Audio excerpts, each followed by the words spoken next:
All right. So we're back with another episode of Hacks by Halftime, this time with a special guest, Kirk Carter. Kirk is a great friend of mine. I look at him as a bit of my cyber mentor for sure. He was crucial in my transition from intelligence to cyber. He taught me a lot. He's very patient. As everyone knows, I like to be talked to like I'm a fifth grader when I'm learning something new for the first time. So Kirk, excited to have you on. If you want to do an introduction for the audience. I'm an instructor at the Army Cyber School. I've done some 1099 work, working with small businesses, doing pen testing, and really, I just like to teach. So if you want to know anything else more about me, just follow me on my LinkedIn. But I'm just happy to be here. Yeah, absolutely. And we're stoked to have you, man. So Kirk, you're semi-familiar with the problem sets that we work with in Victory Cyber. You and I have had a lot of really great long discussions on some of the challenges that I was seeing in the sports industry. And a lot of them are transferable to normal cybersecurity. For example, looking at small to medium-sized businesses and their cyber vulnerabilities that are out there. What we kind of transition to is that, hey, small to medium sized businesses are essentially athletes now. They walk around with the value. Some of them in the pro leagues walk around with the value of a large size business. But based off of your experience, what kind of vulnerabilities are you most concerned about with small to medium sized businesses? And then for our audience out there, not familiar with cybersecurity, when we talk small to medium sized businesses, think of a college athlete, right? So what do you see in small to medium sized businesses that concerns you today when it comes to cyber vulnerabilities and your pen testing background? I mean, really, it's a lot of it is just separation, right? When we talk about segmenting, separating business things from personal things, and specifically as it relates to like college athletes or even professional athletes, they're logged into so many different things from a single account. So if you've got all your Yep. social media tied to a particular Google account or whatever, those who may not be familiar, it's the typical mechanisms called OAuth, where you pass a token and say, hey, this website has access to all my stuff. And if you do that on your personal and your professional or whatever business you're running as NIL, right, you're posing a lot of risk. So segmentation, separating those things is super critical. And then honestly, just having encrypted file systems if you're going to use that same device, because all of us have limited access to the devices. And when you're a college student that's up and coming, you may not have access to have, hey, I have a single laptop to do my business branding stuff. Just encrypt sensitive files, zip them up, password protect them. That's enough of a roadblock that if someone maybe got in your system, it might deter them, or if they might not even know what it is. So that's definitely something I see in the small to medium sized business space. And then just the basic stuff, multi-factor authentication on your devices. That's going to deter a lot of people, and just keeping your stuff updated. And I know the typical athlete is not going to be looking at security advisories, but these operating systems literally have the update button built in. Like, use it, restart your systems. That alone is going to protect from a lot of silliness. And one thing that I was really thinking about a lot yesterday, there's a particular UFC fighter local to Augusta called Malcolm Wellmaker. And of course, he signed with the UFC, but it got me thinking, and this might get a little creepy, right? You're familiar with, oh, I know you are, as you're familiar with open source intelligence. Yeah. Okay. So just for anyone who's not, it's basically Yep. looking at publicly available information that's out there and being able to piece together a puzzle to kind of map out what someone's life is like, maybe where they live, people that they're associated with. And one of the things that I did in one of my pen tests is I ended up brute forcing a web login based off of their social media activity and the people that checked into the location. And so it goes to like a risk versus reward. Okay. Yeah. If you're upcoming athlete, or if you're some type of sports establishment or business, small business, even nonprofit, you have to put yourself out there.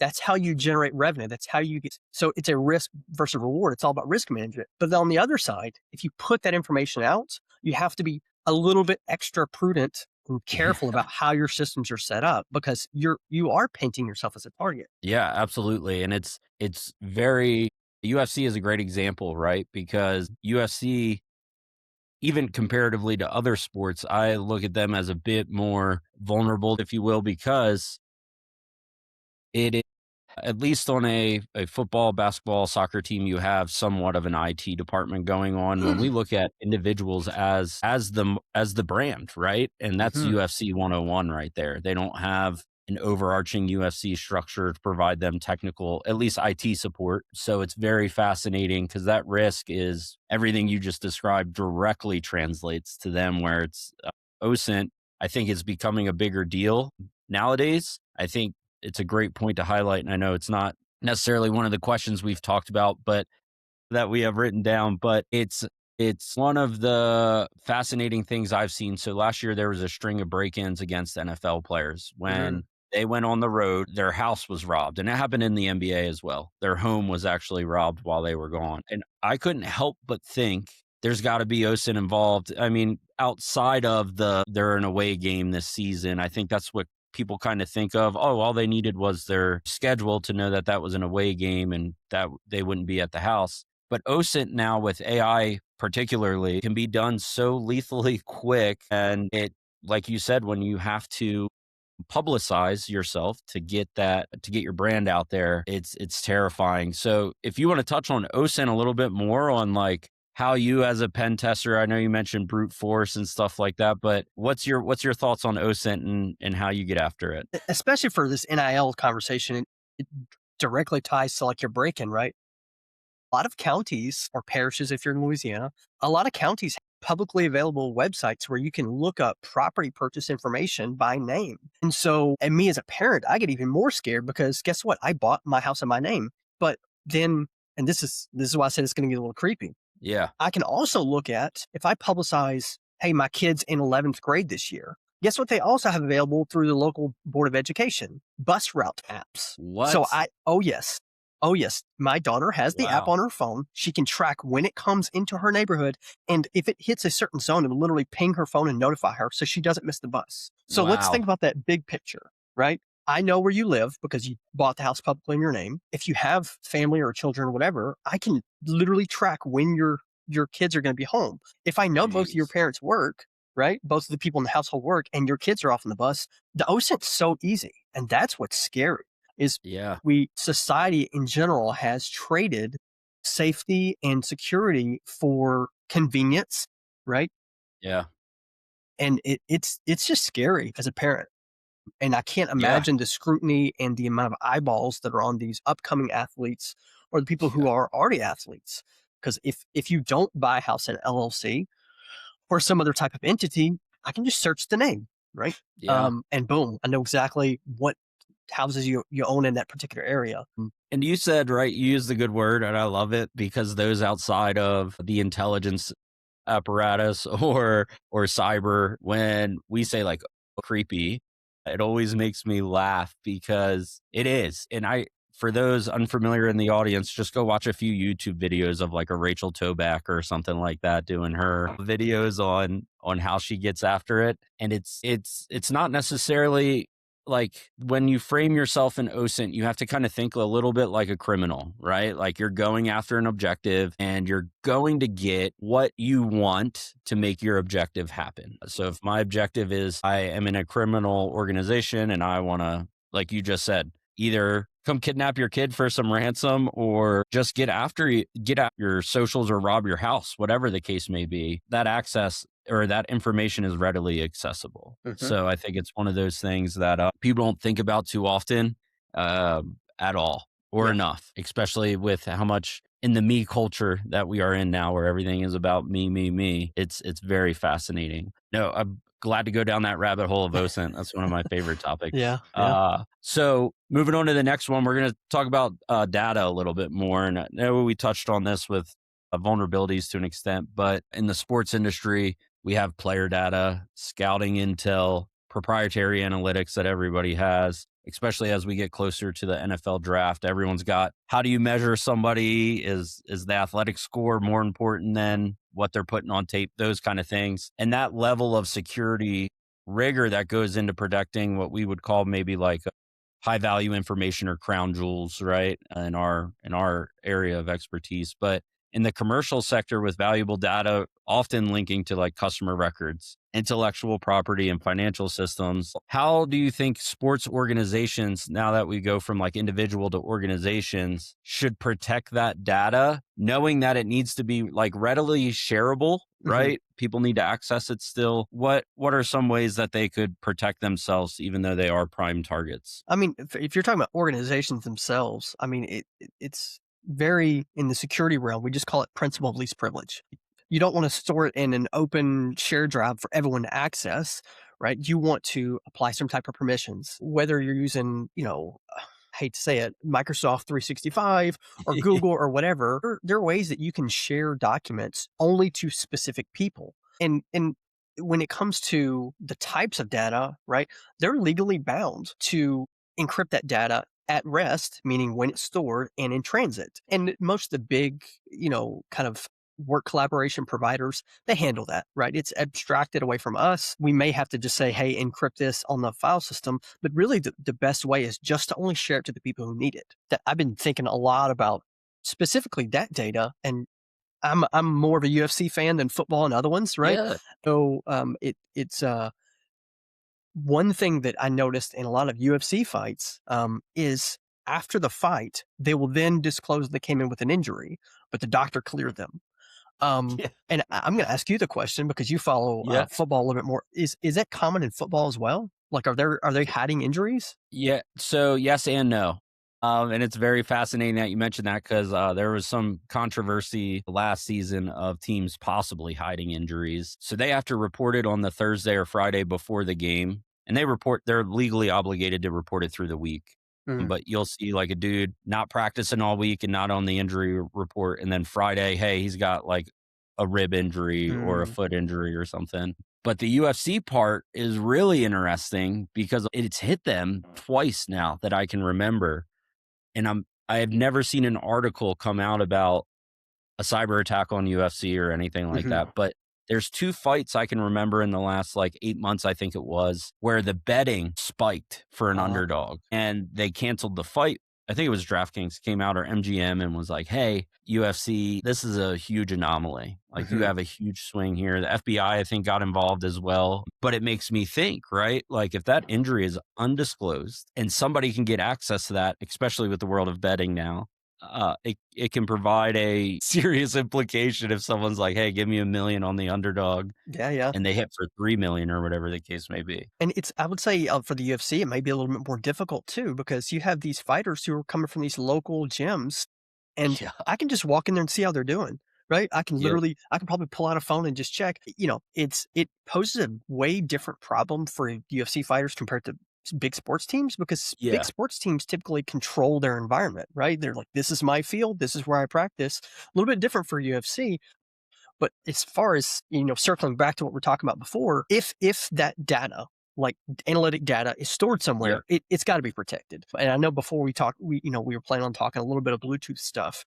yeah, We can go down that rabbit hole a little bit if you yeah, want. let's do it. Yeah. So, I mean, it kind of goes back to the OSINT thing, right? I'm an athlete. I get a sponsorship deal to use XYZ smart device that's tracking my health. We talked, and in the past, we've briefly discussed like Bluetooth low energy. And for those Yep, in the audience who don't know what it is, that is when my Bluetooth device at a very low energy state has certain ways that devices can communicate with it to get information or to authenticate to say, hey, I'm trusted. And if I get something like a Flipper Zero, which is just a little device that can send crafted communications over the air, if I get something like that, guess what? They're doing a sponsorship deal, which means they're publicly going to say what type of device they're using. yeah, And guess what I can do? I can probably go to the support page. I can download the software that they're probably using. Now, with you mentioned AI before, with the yep, emergence of AI, there are multiple open source reverse engineering tool sets powered by AI. And for those who don't know what reverse engineering is, it's just literally picking apart a program to understand how it works. But with those capabilities, now I know exactly what type of communications I need to send to it for it to dump all my data. Pretty scary. And once again, it's that risk versus reward, right? I'm an yeah, athlete. I have a sponsorship deal. I must make 3 shorts describing what this does, show me working out with it in order to get X amount of money that's based on a contract. So I'm required to do that to get the money, but I'm Yeah. still publicizing what I'm using. And if it's an open local gym and someone comes in with the right device, boom, there's all the data. Yeah. And it's that exposure that you talk about too, right? Like, I had a really interesting conversation with the athletic department the other day about, hey, these kids in NCAA, these kids are making crazy money now. And even if, and I was telling them, not even the ones that you think that are like, wow, that's crazy money of like $4 million, even Hmm. 100,000 is crazy money for a college student. That's crazy money to me, right? Where I'm like, holy smokes. Okay, so what are you doing on their off time that like allows them to be protected? Because you got to think they're going to a bar, they're going right. They should socialize Hmm. and they should go live their best college life, in my opinion. That's what you're there for, Yep. right? And like you said, though, I mean, it's not hard to say the entire basketball team or volleyball team, for example, wears this smart tracker because the team wants, like you just said, wants to watch their health analytics, whether it's sleeping, whatever the case may be. And it's right there on the stadium walls of like whatever University of X's athletic department is powered by Fitbit. Hmm. And you're Yeah. like, you know, and that's what I think the sports industry hasn't caught on to yet is that it's the damned if you do, damned if you don't situation of you got to get the money. Like you said, you have to make your money while you can. And rightfully so, you're going to take that sponsorship. And it's funny that you say that because like I think about all these individual athletes and stuff like that. And then the other day I was reading Nike might have been compromised, right? Yeah. And you got to Yep. think Nike's IT and cybersecurity departments are some of the best people in the world. They can afford to have the best. And I just don't see how the sports industry hasn't made the parallel of like these Fortune 500 companies are being hacked. It's funny because when you mentioned these collaboration platforms will take care of the encryption for you, et cetera. Well, now you just transferred risk, right? Like where Yeah. you're like, hey, like, and then you see, hey, Microsoft got hacked. I just always think about those things of like, man, And it's tough too because even if money's not the primary driver, right? Or maybe if the sponsorship is the long game. In the short yep, term, the thing about reading the book Atomic Habits, right? When you look at that yeah, story where they made these small tweaks to the bicycle team to actually get them to win, on the same token, these up and coming athletic teams or maybe been struggling for years, they actually need that health data, right? They want to yeah. find what is the little tweaks I can make to get 1% better every time. So it is very interesting how much data is processed and just there. It's nuts. I couldn't imagine it. Like if I was a so in the sports industry world, and I'm so fascinated by that conversation because I Yeah. couldn't imagine. Like I know data feeds, right, coming in from everywhere. We're very familiar with them, but to have that many data feeds of like individual players, what they're wearing, not to mention the tablets on the sideline and all that, Hmm. it's cool, man. So then we have a term in cybersecurity. It's kind of like executive protection, if you will, right? Moving on a little bit, but not really, because it's Yeah. all these topics all tie in and they're really good. Where executives are often targeted with like phishing and social engineering. I know that's a specialty of yours and you're awesome at it. And it's because of their access and authority. When we map that to athletes and coaches and agents, et cetera, like that attack surface is huge. And a lot of them probably don't have security awareness at the end of the day. It's a lack of education within the industry. Would you say that makes like the sports ecosystem even more vulnerable due to the level of like people that we would consider high value targets out there? Well, yeah. I mean, it goes back to what I talked about before, right? Multi-factor authentication, right? Very basic Yeah. in its premise. Hey, when I log into a device, either I have something on my phone that I click, I get a call to verify, email, something like that. If we can't even get executives in big companies to follow these rules, what makes you think a typical athlete who's not aware of what's going on to enforce these things? And Yeah. I've seen a lot of educational programs for cybersecurity making their way down to K through 12. And I think long term it's going to get better. But when it comes to NIL, that's really your biggest risk is these phones are attached to our hips and they have Yeah. access to nearly everything. And we won't even dive into like TikTok and other Yeah. applications, right? That basically when you click accept, they get full access to your systems. But just because there's the lack of separation, especially for upcoming athletes, that is the biggest risk. As far as the more mature organizations, you've just seen it across many, many companies that the executives want an exception to their device because it's a burden for them. And I was just having a conversation, I posted on LinkedIn about it with a CISO, kind of stole from his framework. But I said basically, if you don't have policies written and enforced, especially in mature organizations, you don't have a security program, right? You to the whims of the executives, because without a written policy that's enforced, they can say we're not doing that, and there's nothing in black and white to fall back on, and it's only going to change when they get breached and the Yep. SEC has something to say, and then they start getting fined, right? It has to be Yep. painful for them to adopt it unless there's a written policy, and there's not a written policy for up and coming athletes, right? No, There's there's not. nothing there. And it's not like each team outside of like what they give you on your playbook. I know a lot of teams, they'll issue like a tablet and then they'll just push playbooks, et cetera, into there. And that's probably the only managed BYOD is bring your own device. That's probably the only managed BYOD device that they give athletes. And if there's an athlete out there that has further insight, I would love to hear it. But I would imagine, based off of what I've seen, that's the only one that they manage. So you athletes coming in with their own phones into areas, probably connecting to, it could be public Wi-Fi or it could be the private Wi-Fi because they don't want them touching public. I would hope. And even then, though, if you're walking in and like you said with some of these social media apps, and it's like, hey, because when you look at the user agreements, it's the damned if you do, damned if you don't situation Yep. again. But where you are allowing full blown access to other apps, your texts and things of that nature, because they want to know what they can market for you.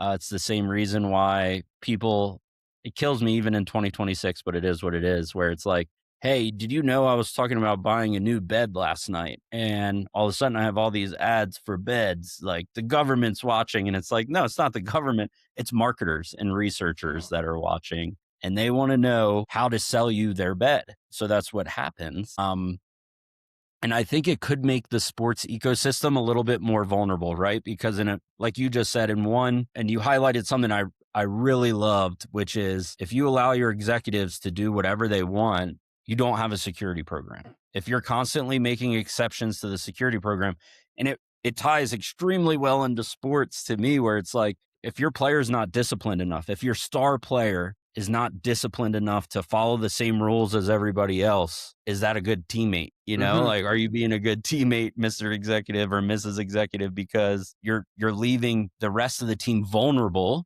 because of you want access to whatever it may be. I love that. I absolutely love that. Yeah, and don't think those athletes aren't finding a way to bypass the management on the Yeah. iPads, right? I've heard so many Yeah. stories of kids finding ways to bypass the stuff, and so I didn't even think if about little that. toddlers can do it, I promise you, any athlete that has any type of know-how is probably finding ways to bypass that too. Yeah, that's so true. I never even thought about that because, yeah, what is it? Google Chromebooks are mainly what's given to kids out there in the K-12 and under. And there's so many stories of like, how was this fifth grader able to access the open internet? And it like, oh, man. Yeah, and to kind of tie it back to some of the more mature or facilities, right? When I Yep. talked about segmenting, separating your public Wi-Fi from your private Wi-Fi, one of the main concerns is just default settings on devices, right? Because Yeah. if I walk up and there's all these devices passing athletic information, playbooks, whatever, and it's open internet and they're on it, what's to stop me from just going in and saying, "Oh wow, I have full access to it"? Because for those who are not aware, when you get an address on a network, there's a particular protocol called Dynamic Host Configuration Protocol, and it basically says when I connect, I ask for an address. The router, the device connecting me to the internet, gives me the address. Well, in order for it to do that, my device has to know where to go, which Yeah. means once I have that address, it's called a gateway. If I just browse to that manually on my device, I will probably land on a login page for that network device. And so if you don't change the default username and password, or if you don't uh, like blacklist everything and only whitelist devices that should be managing it, now as an attacker, I can just go right in and I have full access to the router. And I can do all kinds of nasty things with that. So Yeah. when I talk about segmenting, highly recommend that businesses, sports facilities have a public and Yep. a private. Only allow your paid athletes and people like that to be on the private. Everyone Yeah. else can be on public, and please change your default stuff. Yeah. And it's funny that you mentioned that in one of our first episodes, Steve brought up how him and his wife were in a DMV. And now I find myself doing it all the time where they were in the DMV where they looked up and on the router for IT management, they have the password and the MAC address written on it. And because it's of ease, right? To look Yeah. up when you're doing like inventory or whatever and say, oh yeah, that's that. This is you're good to go. This is the serial number MAC and our password's good. And I find myself everywhere I go just looking around up at the ceilings like, oh yeah, and it's actually more common than I thought it would be. So it's like, hey attacker, here is everything that you need to wreak havoc, like you said. Next is something the next topic is something I've been running into, and I talked to you a little bit before the episode started, and the gaps in risk it can create and all these kind of things, which is for a lot of sports organizations, and I'm interested to see if private businesses do this as well, but it's cybersecurity is still viewed as an IT problem rather than like the totality of the situation. I told you that we see that in sports. What do you think of what like some of those consequences are for leaders in the sports world or even athletes when they view cybersecurity as an IT issue? Well, I mean, I think if you just take a step back and look at the overall thing, I think what we were discussing was a conversation that's happening in cybersecurity and IT in general is who does the chief information officer or the person running kind of the IT side of the things typically, who do they report to, right? Do they report to the board or do they report to the chief information security officer? Or excuse me, does the chief information security officer report to the chief information officer or directly to the board? And that's a Yeah. huge discussion day in and day out. And it's because the chief information security officer, his lens is much wider than just the cyber systems. But if you would take a look at what the sports context is, you have entire IT departments and their sole purpose is what? To make things run. It Yep. has to run, right? I have to have access to my player data. I have to make sure that the game board score works, that the broadcast works. They're only focused on making the green lights blink. And Yeah. I've seen this in the military side as well. I was stuck in a team and I reported to the person who's making the lights blink. So when I Mm, brought up security issues, right? Who did I bring it up to? Well, the guy that wants to yep. make the lights blink green. So he took that from a, is this going to impact me? And in the same way, no, they often will not take security more seriously until something bad happens. Yep. So I firmly believe that, security professionals, they belong to operations, right? Whoever's running the overall big picture of the business should be the one making decisions and taking feedback directly from the security folks. So I think that it's going to continue to be an issue as long as that's the case. And for sports, I think the other thing is sports teams, they only have so many things they're worried about, right? Yeah. Making sure games function properly, maybe merchandise, and then of course, whatever publicity they have. You can probably dive more into what the other facets they care about, but they do like link cybersecurity as IT because it's a device that runs that blinks. Yep. You know, Yep. And that's exactly it, right? And it's you brought up a good conflict of interest there where hey as the guy responsible or the woman responsible for making IT run, I know my job or my reputation is on the line, and if I have to shut something down to prevent an attack, or hey I have to switch off of this network and move to this network, which I know is a little bit slower and hasn't been updated for X amount because it's my backup. That may be, we talked about it before, where it's a conflict of interest, really. I'm not going to take the necessary security steps because I don't want to look bad to my boss by saying, hey, the network's going to be down for the next 6 hours while we remediate this. And then I think it's the second part of that is that if you don't integrate cybersecurity into, like you just said, the business, the marketing, the broadcast, cybersecurity needs to be integrated in all of those things, especially now with the digital ecosystem the way it yeah, is. Because I asked a sports management and marketing professor when I was at a conference about a year ago. Hey, she was a professor and then she also had experience working for a professional team.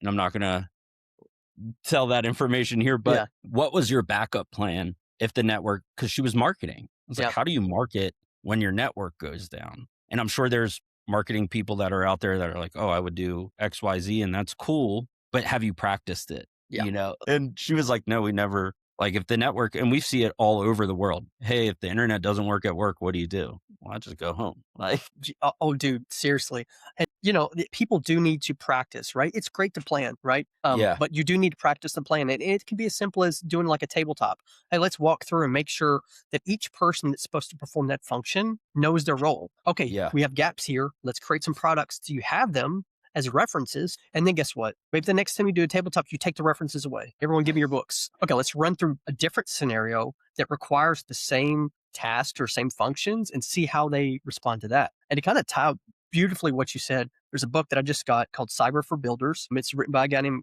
Russ, I think Halliouk. I probably mispronounced okay, that. But he looks at not just cybersecurity companies like startups, but also how they fit into the overall marketplace and from a business aspect. And to perfectly time what you said, he says cybersecurity, the discipline and what cybersecurity offers to the marketplace is not what he calls a vertical, right?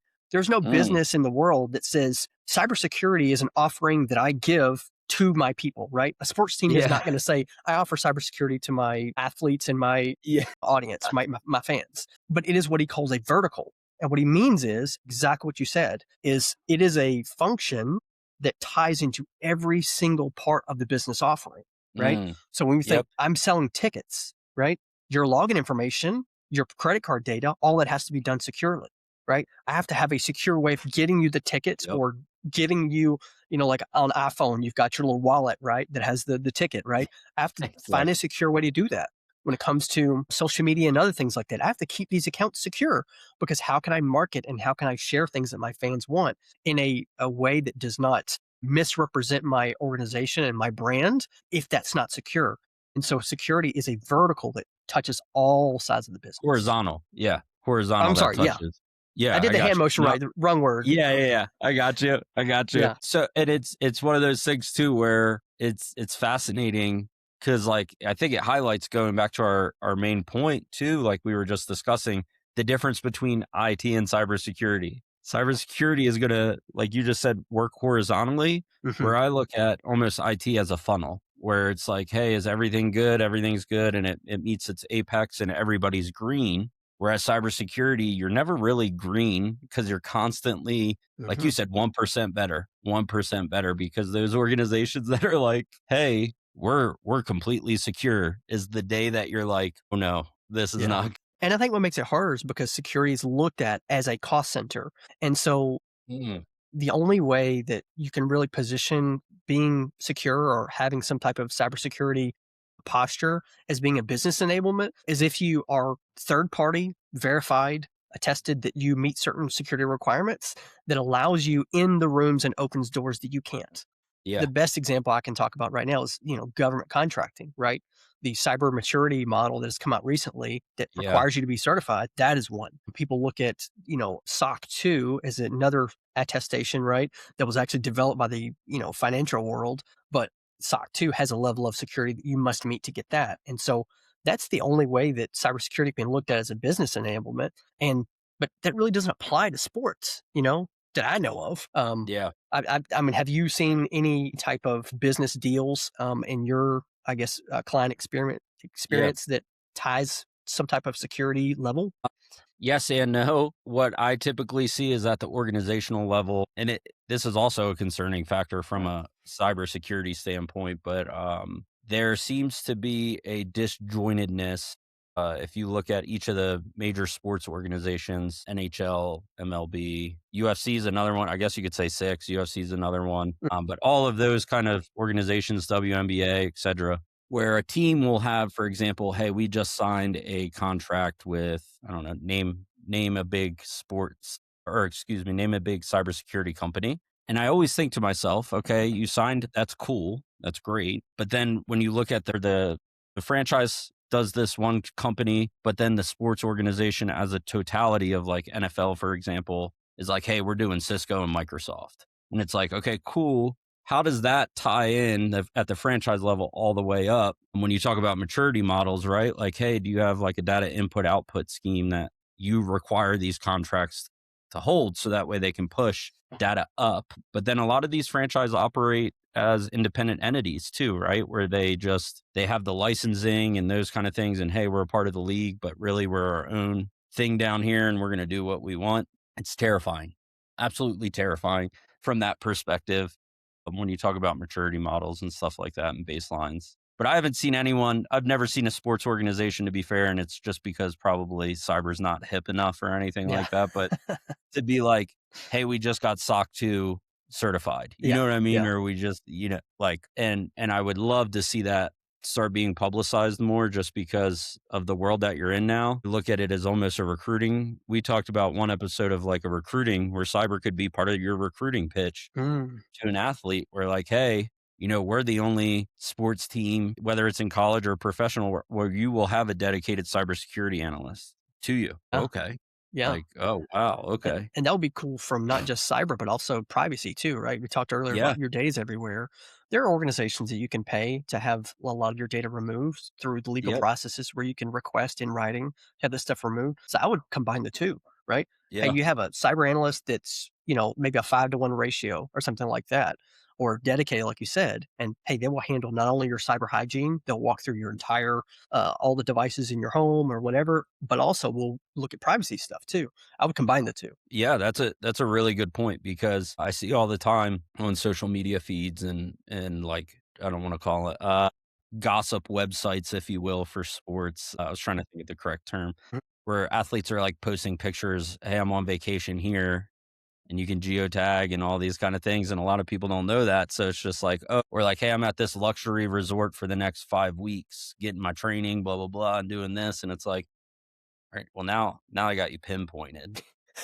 Yeah, I just saw somebody post something. I forget which country it was, but like one of their Navy people was using Strava, and Oh it yeah. it it it, it totally showed on the map like their location. Well, yeah, Yeah. And that it was that supposed to be a ship's secret ship or whatever it yeah, was. Yeah. yeah. I think it was France where they were like, yeah, it's totally secret ships out there. Don't worry. And then, yeah, this sailor's like, hey, I got to get my run in on the ship. And here's my Strava data. Like, gosh, man. Man, yeah, But it's the same thing, like it's always concerning and it's frustrating from being a security professional because they take physical security extremely serious. Like you'll see every picture. Look at Travis Kelsey and Taylor Swift, right? Every yeah, picture's got like 8 dudes in black tuxedos, John Wicking it up. And then you got the cyber side, which is left wide open in a lot of cases. And it's crazy to me because it reminds me what we see in the normal world all the time because there's all these classes that you'll see given to athletes where it's like, this is how you protect your money. This is how hmm you invest your money. This is how you do this.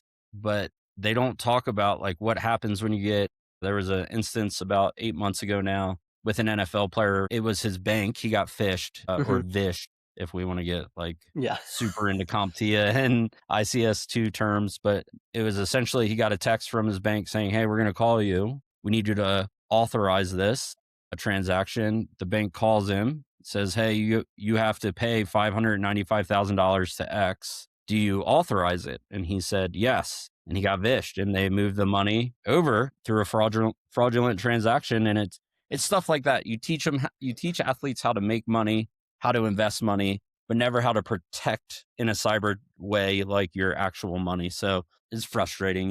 yeah, yeah. It makes me think that like the NFL, right, MLB, that I think they should have a higher stake in it, right? But it's also Yeah. difficult for them to do because like you said, the teams are their own entities. Yeah. And until there's once again policy, something in black and white that says Yeah. you'll be penalized if you don't do X, Y, and Z, then nothing that is going to change. And that's Yep. the frustrating thing is it has to be painful enough to make the change. Otherwise, people are going to go take the path of least resistance and the path that gets them the most money for the least amount of cost. One of those things I'm happy to do is raise awareness.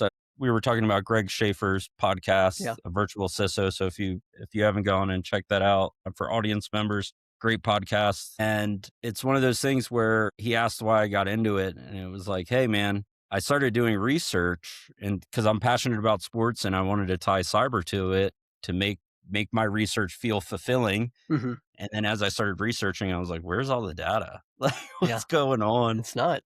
Yeah, it's not there, so it's good to raise awareness and have more eyes on it. I think that's how we get better. As you know, like any industry with a lot of eyeballs on it, there's a level of accountability and actions that are derived from like, hey, Kirk found this vulnerability and he notified somebody, and then 6 months later it wasn't fixed. So here it is in hackernews.com. Yeah. You know what I mean? Or Yeah. whatever the case may be. But no, Kirk, I can't thank you enough. I know you have a busy schedule, and I appreciate you coming, taking time to come on here. And I look forward to, we're going to have you on again because there's so many other things that your mind sees way differently than I do. And I love hearing that perspective. So I can't thank you enough for sharing your expertise today with us. Yeah, man. Thanks for having me. It was a great time. Definitely happy to come back. Awesome. All right. Sounds good. I'll talk to you later then, Kirk. Have a good one. Yep. You too. See ya.